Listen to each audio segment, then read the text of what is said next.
नमस्कार, मी जयश्री. एका नवीन ब्लॉगमध्ये तुमचं मनापासून स्वागत. तर सर्वप्रथम सर्वांना होळी सणाच्या खूप खूप शुभेच्छा. तर तुम्ही इथे पाहू शकता की होळीची जी तयारी आहे ती चालू आहे. सर्व ग्रामस्थ मिळून ही तयारी करतात आणि ही होळी जी आहे ही भैरवनाथाच्या डोंगरावरती साजरी केली जाते. तर सण हा प्रत्येकजण घरोघरी करतोच. पोळ्या वगैरे असतात आमच्या घरी, पण होळी ही आमच्या दारामध्ये नाही पेटवत. प्रत्येकजण आपल्या दारोदारी नाही होळी साजरी करत. कारण ग्रामीण ठिकाणी होळी ही सार्वजनिक ठिकाणीच पेटवली जाते. तसेच आमच्याही गावामध्ये होळी ही फक्त भैरवनाथाच्या डोंगरावरतीच साजरी केली जाते. सगळे ग्रामस्थ एकत्र येऊन ही होळीची तयारी करतात आणि तिथेच होळी आमची सेलिब्रेशन प्रत्येकजण करतो. इथे लेडीज जात नाहीत, फक्त जेंट्स लोकच असतात.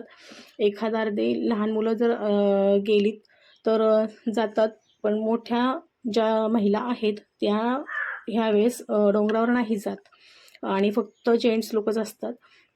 तर तुम्ही पाहू शकता की इथे तयारी चालू आहे सगळ्यांची आणि आत्ता होळीची पूजा करून इथे होळीचं जे सेलिब्रेशन आहे ते चालू आहे सर्वांचं मिळून. आणि आता प्रत्येकजण आपापल्या पद्धतीने होळीची पूजा करत आहेत. नैवेद्य प्रत्येकाने दाखवलेले आहे तिथे आणि हे सुद्धा आता होळीला नैवेद्य दाखवत आहेत. तर आमचं गाव खूप मोठं आहे, त्यामुळे प्रत्येक वस्तीमध्ये होळी आपापल्या पद्धतीने सगळेजण साजरे करतात. तर आम्हाला भैरवनाथाचा डोंगर जवळ आहे, त्यासाठी आम्ही भैरवनाथाच्या डोंगरावरती होळी साजरी करतो.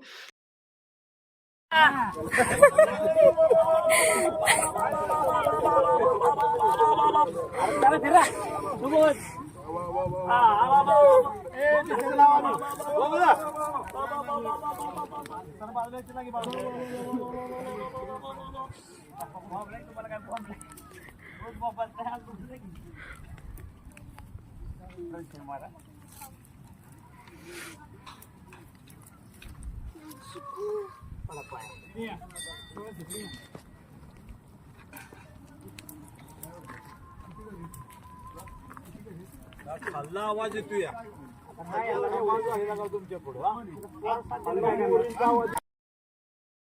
तर इथे आप्पा मुलांना ओरडत आहेत की खालून आवाज वरती डोंगरावरती येतोय आणि तुमचा आवाज येत नाहीये.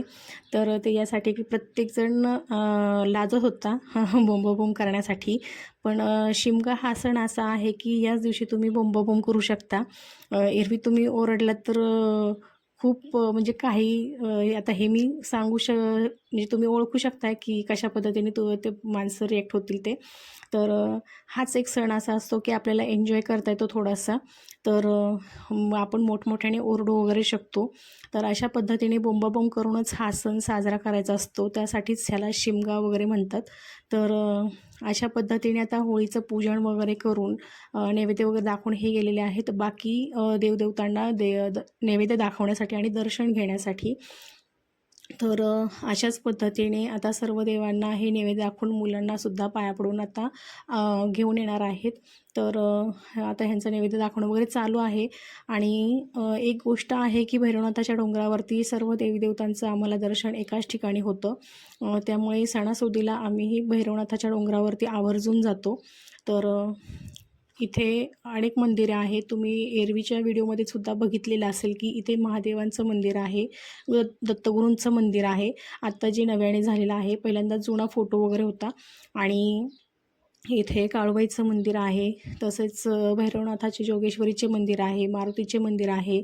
तर अनेक अशा देवतांची मंदिरं भैरवनाथाच्या डोंगरावरती आहे. आणि मेन म्हणजे दिवसा वगैरे तुम्ही बघताल ह्या डोंगरावरून तर इतकं निसर्गरम्य वातावरण दिसते की आजूबाजूची घरं, शेती आणि मेन म्हणजे आमचं वीर धरण हे खूप छान दिसतं. हे तो फोटो वगैरे खूप छान असे निघतात. त्यासाठी आवर्जून आम्ही संक्रांतीला वगैरे इतर सणांनासुद्धा भैरवनाथाच्या डोंगरावर आवर्जून जातो.